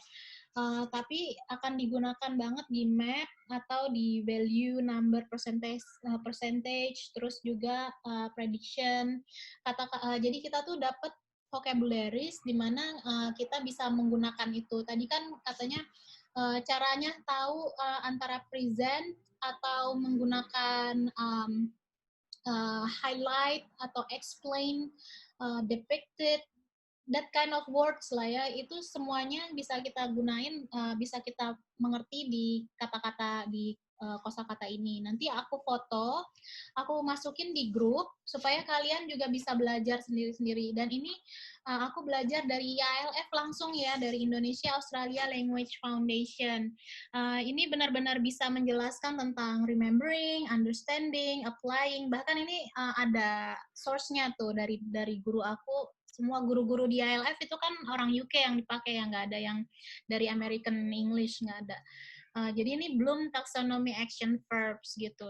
Kalian bisa juga Google kalau misalnya mau, tapi kalau misalnya lebih gampang sih aku pakai yang kayak gini. Terus tips yang kedua adalah banyak baca tentang reading yang atau paragraf yang bentuknya beda-beda. Seperti misalnya menjelaskan tentang persentase ekonomi, persentase politik, terus isunya yang beda-beda sehingga kita membiasakan diri atau memfamiliarisasikan, berkenalan dengan paragraf-paragraf tersebut, sehingga ketika kita dapat pertanyaan yang tabel graph, terus map, terus yang model kayak barusan dijelasin sama Miss Widi, kita udah terbiasa. Jadi lama-lama kita akan kebentuk pattern-nya. Dan Miss Widi kalau misalnya udah selesai tamunya datang,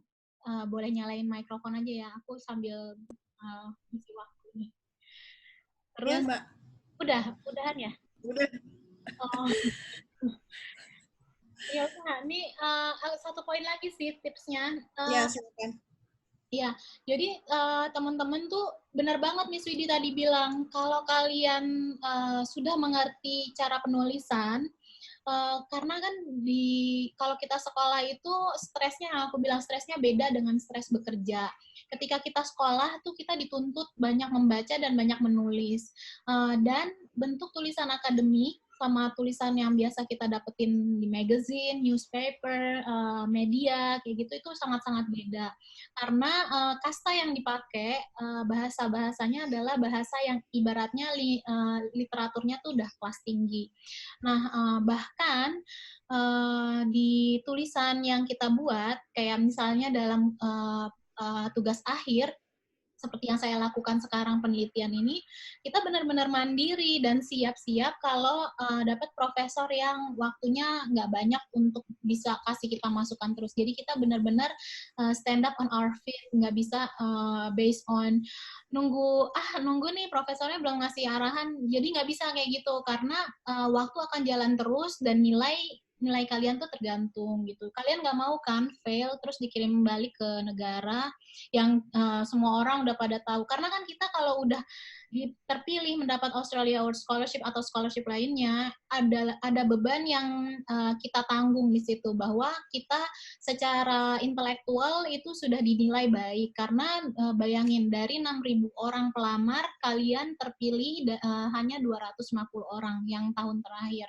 Dan berarti kalian itu dinilai kompeten, leadership-nya bagus, juga dianggap bahwa kalian akan memberi pengaruh dan perubahan ke Indonesia. Jadi skill seperti menulis ini atau membaca atau bahkan presenting yourself, nanti aku ke depan di YouTube bakalan ngasih yang namanya nanti tuh di PDT, pre-departure training tuh kita bakalan ada poster presentation. Itu bagian dari academic proses, yaitu belajar di kampus.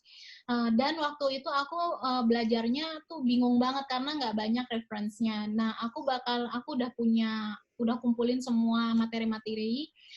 Jadi aku bakalan ngejelasin ke kalian bagaimana cara bikin poster presentation. Terus juga aku belajar, baru kemarin nih aku belajar di tempat internship aku, tentang bagaimana kita membuat presentasi yang baik gitu. Nah, apa sih relasinya sama apa yang kita pelajarin di tema writing 1 ini? Balik lagi, vocabularies atau kosakata yang kita pakai. Jadi kosakata yang dipakai ketika kita menulis writing 1 atau writing 2 itu sangat kita gunakan untuk presentation nantinya. Pun nanti kalau kalian masuk ke dalam wawancara, kalau kalian pemilihan kata kan kalau kalian udah nonton video tips wawancara aku di YouTube tuh aku ngejelasin kan, pilihlah kata-kata yang positif atau penggunaan kata-katanya, bikinlah pertanyaan yang kira-kira kalian bakalan ditanyain sama dewan juri dari esai kalian. Nah, pemilihan kata itu maksudnya adalah ini. Jadi pilih kata-kata yang jangan yang simple, cari yang kata-katanya middle up. Middle up itu kayak gimana sih, Kak? Misalnya selama ini kita cuman bilang apa ya namanya, kayak pokoknya kita punya kosakata yang banyak. Misalnya untuk kata-kata satu kata makanan itu kita bisa ngomong food, bisa ngomong cuisine, bisa ngomong meals, bisa ngomong bukan consumption sih, kayak yang kita tahu lah dari satu kata tapi ada 3 sinonim, sehingga ketika kita ngomong menjelaskan itu ketika kita bisa mempresentasikan banyak kata yang kita kuasai di speaking pun nanti di IELTS atau di TOEFL, si dewan jurinya bakalan melihat bahwa skill kalian ini sudah mumpuni dan kalian bisa sudah punya base yang besar lah, karena banyak banget orang yang mau tapi cuma mau doang, hanya mau Kak, aku mau daftar, that's it. Tapi kan ini kan nilai scholarship itu kan yang dikasih nggak cuma 1 miliar ya, lebih dari 1 miliar, 2M malah. Jadi teman-teman semua pantaskan diri kita, pantaskan melalui bahasa. Nah, makanya aku bikin kelas-kelas gratis sama Miss Widi, supaya kalian bisa elevate your skill in language ya. Jadi kalian juga bisa terus-terus meningkatkan kualitas bahasa, cara ngomong, writing, reading kalian gitu. Oke deh Miss Widi, nanti aku ngomong lagi di akhir, maaf nih. Gak apa-apa, Mbak. Right. Lanjut ya. Aduh. Minggu-minggu kerja di rumah begini dah, tamu. Right. So, ini untuk yang line graph, karena waktu kita sedikit, mungkin kita hanya sekilas aja ya. Nanti kan sini udah ada contoh-contohnya yang bisa kalian baca nanti. Kalian perhatikan nanti cara menjawabnya seperti apa. Lalu kemarin juga kalau nggak salah udah di-share dengan Mbak Anggi ya. Ini udah di-share slides-nya. Mungkin nanti bisa langsung tanya jawab aja. Mana dia? Oke, nah ini untuk yang bar chart. Sama aja, ini paraphrase, lalu overall statement, lalu ini lebih detail lagi. Yang paling tinggi itu adalah cars, makanya yang dibahas duluan adalah cars. Lalu, on the other hand, the amount spent on the remaining goods was higher in France. Yang lainnya itu tetap France itu lebih tinggi gitu. Ya, jadi only significant details. Ya, describe only significant details. Right. Go next one. This one is the pie chart. Model answer, this is the comparison of energy production tahun 95 sampai 2005. Dari sini berarti kalian bisa tahu bahwa yang digunakan itu adalah past tenses ya. Jadi yang paling signifikan itu kita punya gas, lalu ada coal, lalu yang paling sedikit adalah nuklir dan juga other energies. Okay. Tetap sama paraphrase, lalu overall di sini adalah yang tahun 95, lalu di sini tahun 2005. Perbandingan antara 2005 dan 95. Oke. Ya, lanjut ya. Ini semuanya saya kasih contoh-contoh tulisan dengan band skornya 9 ya. Jadi kalian bisa memahami nanti target kalian seperti apa, terus ekspektasinya kalian harus menulisnya bagaimana. Gitu. Ini adalah line graph and bar chart model answer. Sama tadi sudah dibahas juga. Ini line graph, di sini bar charts. Oke. Ini untuk yang future predictions, model answer. Sama juga, the table shows information and predictions regarding the change in percentage of the population age 65 and above in 3 countries. Country 1 itu Kanada, Germany, and UK. And then 88, 2000, lalu 2030. Ini menggunakan past tense juga, lalu di sini prediction, simple future. Sama ya polanya, paraphrase, overall statement, lalu di sini comparison between 1988 dan 2000, tahun 2000, lalu di sini adalah untuk yang prediction, tahun 2030. Menggunakan kata-kata it is expected that, gitu ya, lalu is forecast. Jadi nggak menggunakan will pada awalnya, tetapi it is expected, atau bisa juga kalian pakai it is predicted, gitu. Oke? Jadi ini rangkumannya, tips for IELTS Writing Task 1 untuk diagram tadi sudah dibahas ya. Untuk table ini yang lebih sulit dari diagram. Put all your key features in the overview. Be selective and don't put too many details in your report. Make sure you write over 150 words, but kurang dari 200. Lalu gunakan linking devices, contohnya compare to, as opposed to, jadi comparison contrast, gunakan itu. Karena akan menambah poin di sana. Lalu line graph, paraphrase the line graph information for your overview. Put main trends and highlights in an overall statement. Make sure each sentence in the body paragraphs have numbers and dates. Sekarang kita cuman ngebahas apa country-nya aja, tapi nggak menyebutkan angkanya. Tapi penyebutan angka desimal pun harus hati-hati ya. Lalu yang terakhir adalah use complex sentences for line graph report. Nah, ini ada sedikit useful vocabulary to use in writing task 1.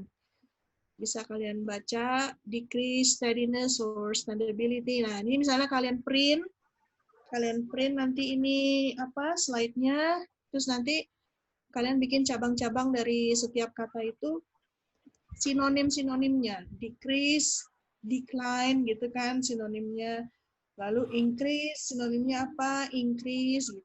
Bisa kalian bikin catatan, lalu kalian tempel di tembok misalnya. Nah, ini introductory statements. Ada sebanyak ini yang bisa kalian pilih. Ya, ada bisa kalian pilih dan kalian hafalkan dan nanti kalian gunakan ketika menulis pada saat ujian. It is evident that bla bla bla gitu ya. Dan ini adalah verbs describing a change. Contohnya increase sama dengan rise, sama dengan go up, sama dengan uplift, seperti itu. Lalu rocket, skyrocket misalnya. Ya, fluctuate artinya gimana, level out apa artinya, plateau at apa artinya, seperti itu. Now, kita coba let's do some vocabulary practice. Nanti kalian coba kerjakan ya, saya kasih waktu beberapa saat. Kalau ada yang bisa jawab, mungkin bisa dinyalain atau bisa di-share di chatnya ya. Nomor 1 jawabannya kira-kira apa, nomor 2 jawabannya apa, 3 apa, 5 apa, 4 apa.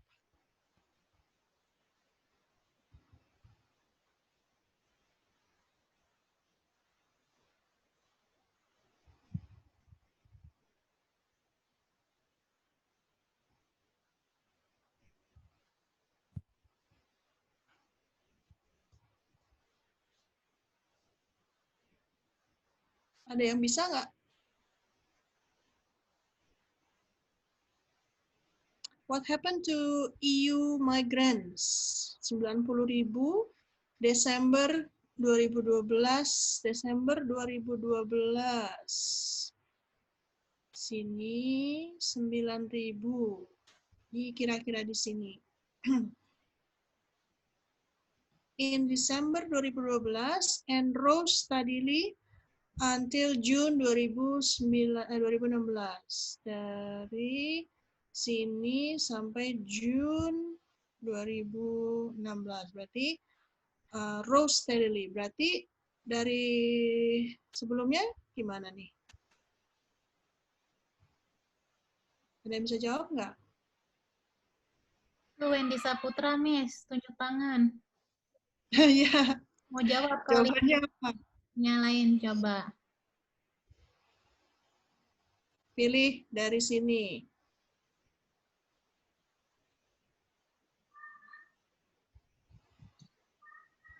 Wendy nyalain dulu mikrofonnya kalau mau ngejawab. Atau boleh tulis aja di chat.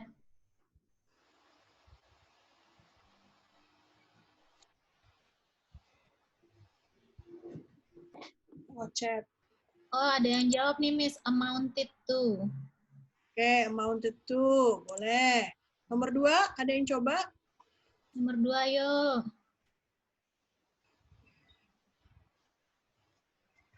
titik-titik EU migrants rose steadily from December 2012 to June 2016. Apa tuh?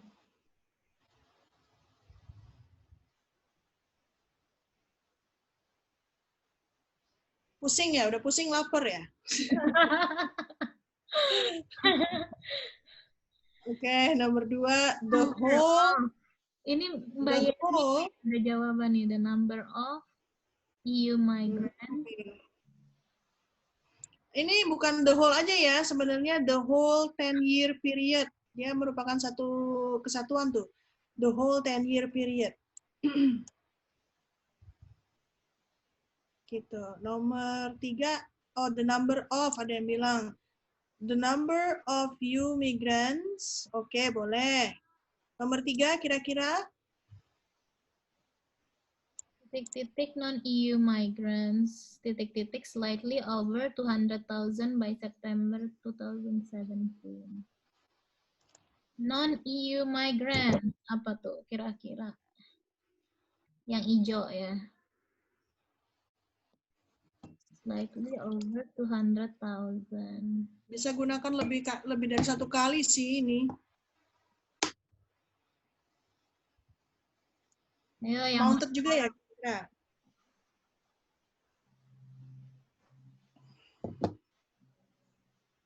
Nomor 5, ada yang bisa nggak? nomor 5 soalnya titik-titik non-EU migrants in December 2007 amounted to 200,000. Non-EU migrants. Apa tuh? The proportion of, nomor 3, the proportion of non-EU. Oke, numbered slightly. Numbered slightly. Kayaknya numbered. Bukan ya?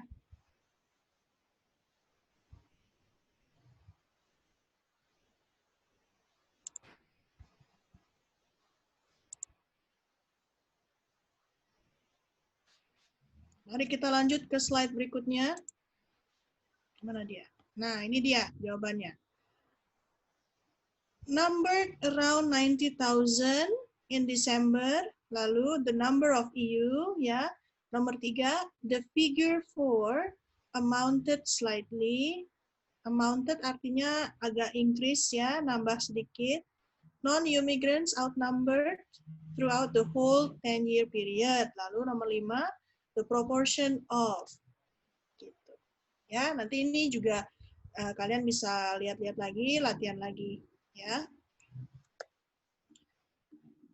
Nah, ini juga sama latihannya, masukkan pilihan katanya. Migration to and from the UK. Nanti kalian bisa latihan ya. Di sini saya sudah sediakan jawabannya. The proportion of EU citizens who arrive in the UK amounted to approximately. Lalu ada the figures for people living the UK before and after Brexit were almost equal. Ya, mudah-mudahan nanti kalian bisa ke Brexit ya, Brexit station. Amin. Amin. Nah, ini adalah useful links for IELTS Writing Task 1. Ini bisa kalian lihat. Ada useful vocabulary, lalu ada grammar guide, ada vocabulary for accurate data. Ini semua bisa kalian akses. Lalu, ya, kita sesi, ini udah ending ya? Oh, sudah ending. Kita chat dulu deh, Mbak. Ada pertanyaan nggak ya? Oh iya,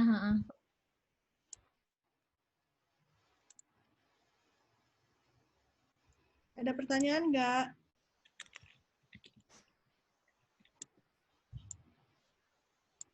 Kalau ada pertanyaan silakan di itu. Pengganti compare apa ya? Dari Risna BF tuh, Miss. Maksudnya pengganti compare gimana ya maksudnya?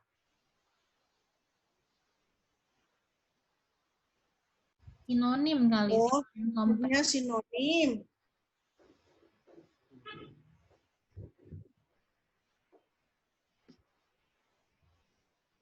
Kayaknya biasanya hanya pakai compare deh. It can be seen that country A compared to, tetap pakai compare karena itu apa namanya, sinonimnya jarang deh, hanya pakai compare aja. Ini yang writing kemarin sudah submit. Kita mau share nggak ya, Mbak? Boleh, Miss, kalau mau tanpa nama supaya nggak malu ya. Ini ada pertanyaan, Nggak ada. Kak, apakah setiap Ya, paragraf dua harus menggunakan kata overall? Tadi kan overall-nya bisa diganti dengan kata lain ya. Bisa juga in general gitu. Atau selain kata overall, ada kata in general, mungkin kita bisa bilang in a nutshell mungkin gitu. Itu semua mengenai vocabulary juga mungkin nanti Mbak Anggi bisa itu kali share yang apa, vocabulary yang Mbak punya dari IALF itu ya Mbak ya? Iya, udah aku share di grup Telegram, WhatsApp, sama di sini juga tuh tadi ya. Aku taruh di chat. Terus Kalau kosakata yang kayak gitu, kayaknya menurut aku benar-benar personal sih, Miss. Harus benar-benar belajar. Makanya yang kemarin sempat aku bilang di sesinya, waktu kita ngebahas IELTS, tips to answer IELTS question sama Stephen, teman aku yang belajar dia di Melbourne, itu dia bilang kan, banyak baca, banyak latihan vocabulary. Termasuk aku juga bilang, vocabulary setiap hari tambah 10 kata. Misalnya lagi belajar tentang let's say governance atau tentang politik, itu apa aja sih kata-katanya. Bisa lihat di artikel atau di jurnal, baca satu jurnal, satu artikel, satu minggu itu misalnya deadline satu minggu, satu artikel, terus digaris-garisin yang kata-kata yang nggak ngerti, dicari artinya, ditaruh di buku biar rapih supaya bacanya enak, dihafalin deh artinya apa. Nah, seminggu itu udah dapat berapa kata jadinya dari satu area gitu. Cara memperkayanya sih gitu dulu aku, itu share aja. Ya, memang biasanya seperti itu, memang disarankan 10 kata satu hari, dan itu harus diulang-ulang terus gitu. Cuman kebiasaan kita kan, kita tahu ya caranya, cuman kita tidak lakukan. Biasanya seperti itu, ya akhirnya nggak maju-maju. Iya. Gitu. Terus lalu di sini ada apa nih?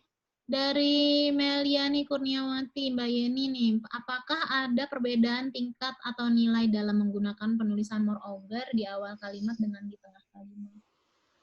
Semakin kalian mampu menggunakan variasi penulisan suatu kata dengan tepat gitu ya, semakin bagus nilainya gitu. Cuman kalau misalnya hanya bisa menggunakan kata moreover di awal kalimat, ya berarti apa namanya, itu biasa aja gitu. Tapi kalau misalnya kalian bisa membelah suatu kalimat dan meletakkan kata moreover di tengah-tengah kalimat, dan itu tepat penggunaannya, itu dapat nilai lebih gitu. Jadi ya lebih baik seperti itu. Jadi tapi tetap aja variasi. Jadi tidak monoton gitu loh. Gaya penulisan kalian tidak monoton. Iya. Kalau sharing penggunaan, kalau aku sendiri cara menggunakan moreover itu dalam penulisan, misalnya di kan yang seperti aku bilang tuh, cara nulis kan PER, point, explanation, example, reason. Ini ngomong essay di assignment ya. Jadi setelah kita ngejelasin poinnya, misalnya poinnya ada 3 ya, tapi ada yang lebih stand out, yang paling stand out menurut kalian poin 3. Jadi misalnya bilang, di antara ketiga ini, yang paling baik, misalnya saya sendiri misalnya pilihnya 1 dan 2. Tapi di antara ketiga ini yang paling stand out, yang ketiga. Nah, terlebih lagi, moreover, si yang poin yang gimana ya bilangnya ya. Jadi moreover itu untuk mengemphasize pengertian dari poin yang mau kamu jelasin, bahwa dia tuh kayak picking pointnya gitu loh, kayak udah terakhir pas ditoyor udah oke gitu. Mas, gimana ya ngejelasinnya? Pokoknya gitu deh. Kalau misalnya nanti aku bikin kata-kata lagi yang contohnya biar kalian bisa mengerti lebih besar, lebih banyak. Tapi aku biasanya pakai moreover itu untuk menjelaskan bahwa ada loh yang berlawanan idenya. Nah, tapi itu bagus idenya atau jelek atau pokoknya yang stand out lah gitu. Itu yang aku pakai. Nggak tahu ngerti nggak ya kalian? Ini aku sendiri kurang oke ngejelasin moreover. Kalau kata moreover sebenarnya digunakan untuk menambah informasi dari kalimat sebelumnya gitu. Jadi kalian tuh ingin menambahkan informasi tambahan gitu. Itu moreover, makanya digunakan seperti itu. Kalau misalnya therefore, kata therefore itu ingin menunjukkan result dari kalimat sebelumnya. Jadi kalimat sebelumnya itu kalian membahas reason atau causes-nya, penyebabnya. Terus ada kata therefore, oleh sebab itu, nah, kalian menjelaskan effect gitu. Tapi kalau kalian mau menjelaskan contradiction atau contradictive argument dari yang kalian sebutkan sebelumnya, kalian menggunakan kata however atau consequently seperti itu, atau however. In contrast atau in contrast karena dia berkontradiksi dengan statement sebelumnya gitu. Lalu pertanyaan berikutnya gimana nih Mbak? Iya, gimana Mbak tipsnya jika latihan writing by ourselves, tapi kan kita butuh review dari orang lain agar kita tahu tulisan kita benar atau tidak. Kalau gimana Mbak? Jadi aku share aja dulu. Aku sebelum latihan di IALF kan masih belum daftar tuh AS. Aku bikin kelompok sama teman aku berempat. Itu kita komitmen untuk sama-sama meningkatkan bahasa Inggris dan IELTS, terutama untuk sampai ke 6 deh, let's say. Nah, itu berempat itu kita duduk bareng, reading, listening bareng-bareng. Terus writing, kita nulis, terus di waktu yang sama kita geser tuh tulisan kita teman kita, terus teman kita koreksi punya kita, ya dengan seada-adanya kita deh, karena kan kita semua punya background dan pengetahuan yang beda-beda nih dari mana-mana belajarnya. Jadi sharing, misalnya dulu gue belajarnya ini, kata yang ini tuh bisa diganti, lebih baik pakai ini, gitu. Jadi sesama teman, atau kalau emang ada platform belajar kayak gini, ya bagus banget kan kalau misalnya bisa langsung tanya sama aku atau Miss Widi. Aku sih belum oke-oke banget, aku masih belajar, tapi aku bisa sharing sama kalian gitu. Gimana Miss Widi? Kalau benar-benar nggak punya temen, maksudnya kita belajar sendiri, saranku sih pergi ke kayak tadi tuh IELTSList.com ya, dia tuh ngasih contoh sample answer gitu, sample writing dengan band 9. Jadi kalian punya soal, terus kalian coba kerjain sendiri, terus kalian coba compare hasil writing kalian dengan sample answer gitu. Perbedaannya tuh di mana, dan kalian nanti untuk the next practice kalian bisa ikutin ekspektasinya. Itu satu kalau nggak ada temen ya kan. Tapi kalau misalnya ada temen kayak Mbak Anggi, sama-sama dan benar-benar harus komitmen gitu. Jangan punya temen tapi dianya nggak mau ngebantuin gitu, maunya dibantu aja tapi nggak mau ngebantuin orang, itu agak nggak enak ya kalau kayak gitu. Nah, jadi saling mereview, saling memberi bantuan, saran segala macam itu sangat membantu juga gitu. Terus yang ketiga ya itu benar mencari guru gitu. Jadi misalnya nih kalian punya waktu atau punya dana untuk les IELTS gitu ya, untuk meningkatkan. Saran saya jangan ikut IELTS yang kelas umum gitu. Maksud saya jangan ikut kelas IELTS yang dimana kelas beginner, kelas intermediate, atau kelas advance misalnya ya. Kalian jangan ikut kelas itu. justru kalian harus pilih adalah private class. Jadi semacam tutorial, dan di sana itu kalian bisa request gitu. Saya mau latihan ini, saya mau latihan ini. Kalian request itu terus aja latihan seperti itu. Jadi nanti gurunya juga akan memberikan feedback yang bisa membangun kalian. Itu sih sarannya. Terus ini Miss, kalau misalnya lagi PSBB gini kan, teman-teman kan serba online nih, gunain aja WhatsApp-nya. Misalnya kayak tadi, a group of 4.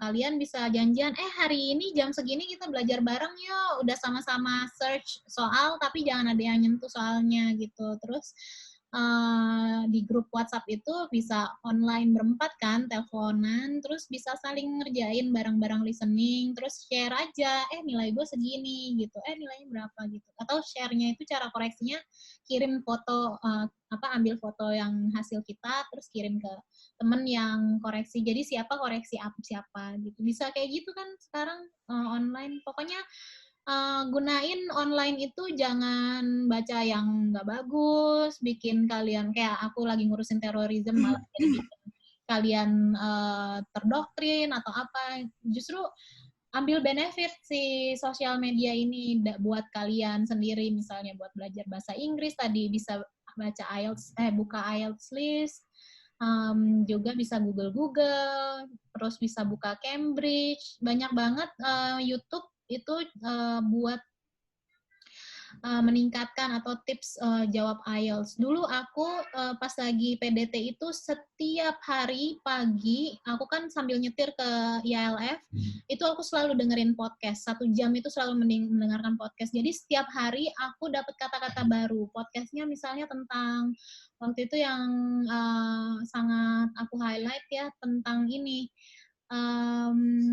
antariksa gitu.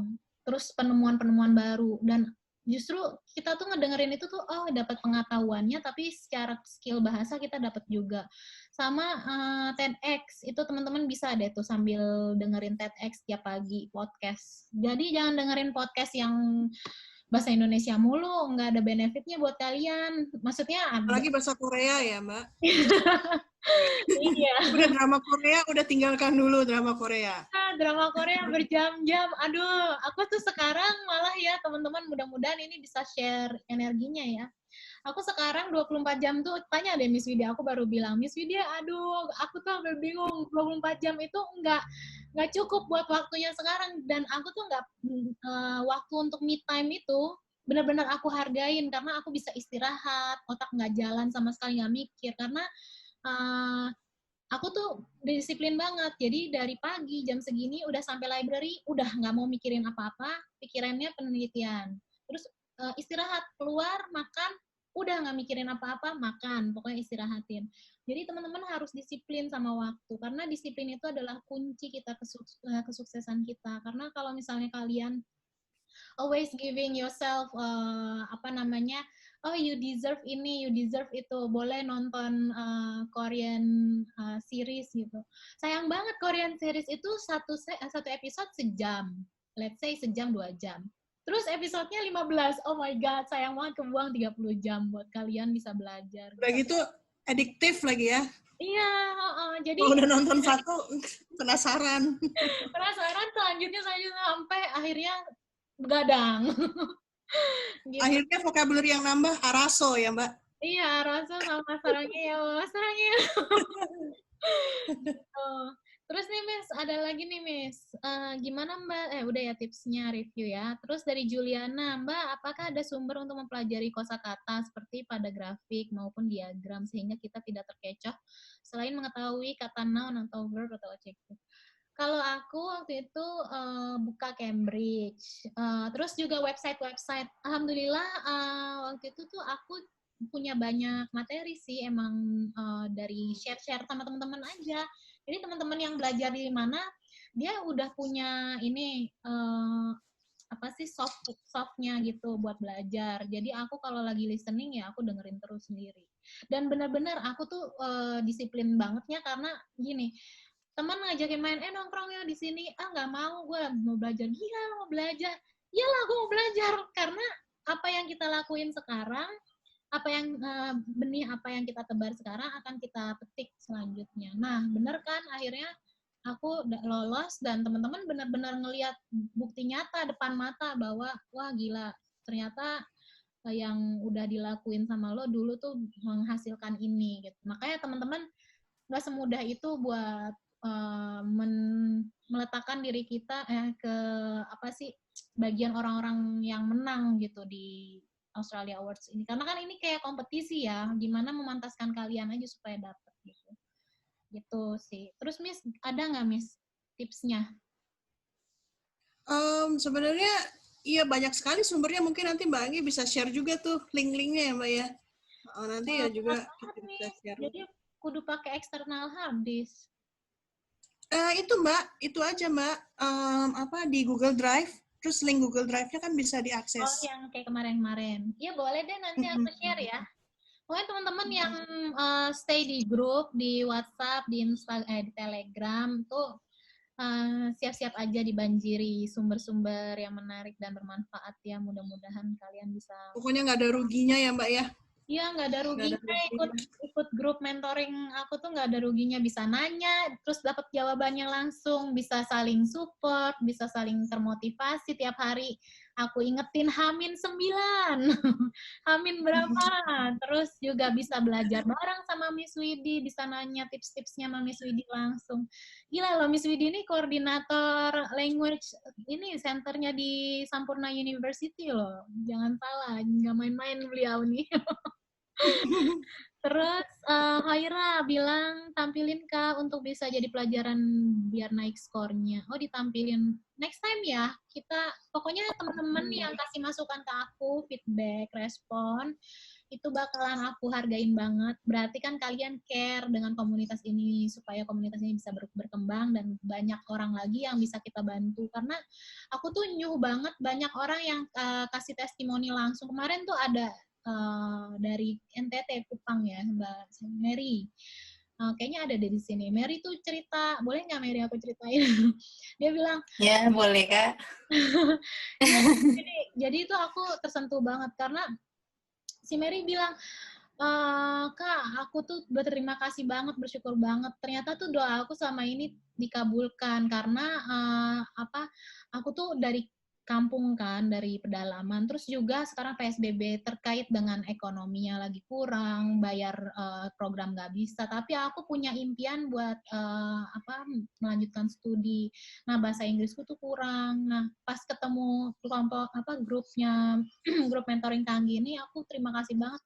Aku sampai mau nangis Kak kemarin, katanya ikut mock test tuh pas ngelihat Kang gitu, benar-benar pokoknya menginspirasi banget dan kelompok belajar ini tuh benar-benar bermanfaat. Aku bilang ya alhamdulillah aku bisa kasih platform supaya teman-teman bisa ini juga, karena dulu aku nggak ada platform beginian, nggak bisa ngobrol bareng atau cerita nih share kesulitannya apa gitu.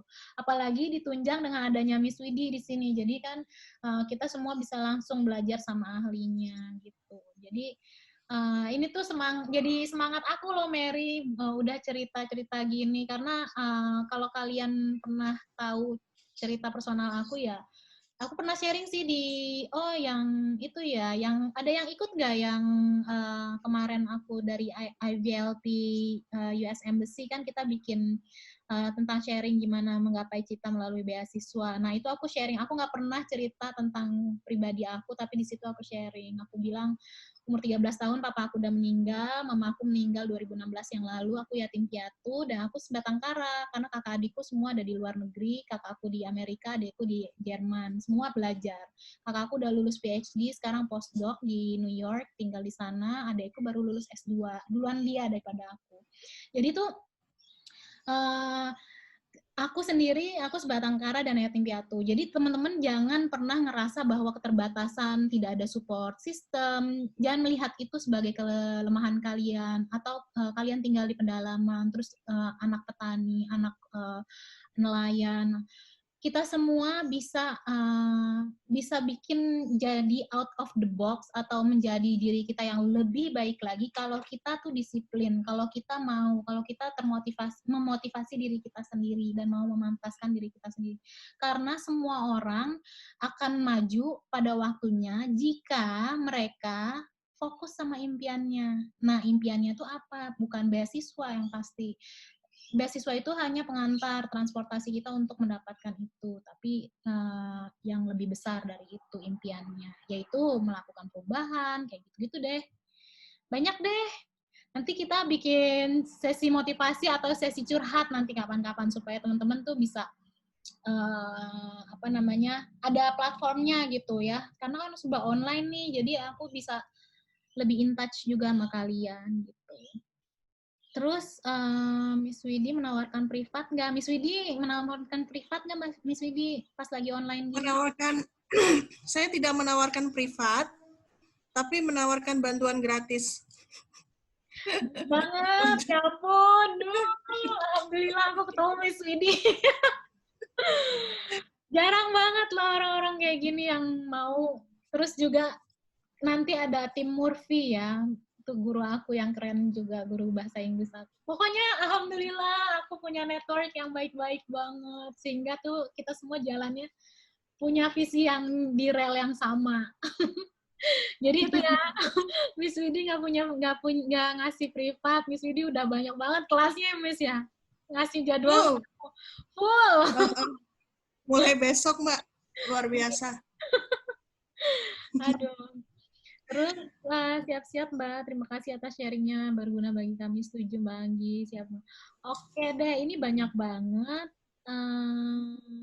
Salut untuk Mary, semangat dan jangan lupa share dengan teman-teman di Indonesia Timur. Iya, Mbak Yeni ini, Meliani Kurniawati, aku ketemu beliau tuh di Philadelphia pertama kali waktu bawa anak-anak korban bom untuk trauma healing, ada peace camp gitu. Ketemu Mbak Yeni. Mbak Yeni ini lulusan luar. Mbak, coba tolong mikrofonnya dinyalakan.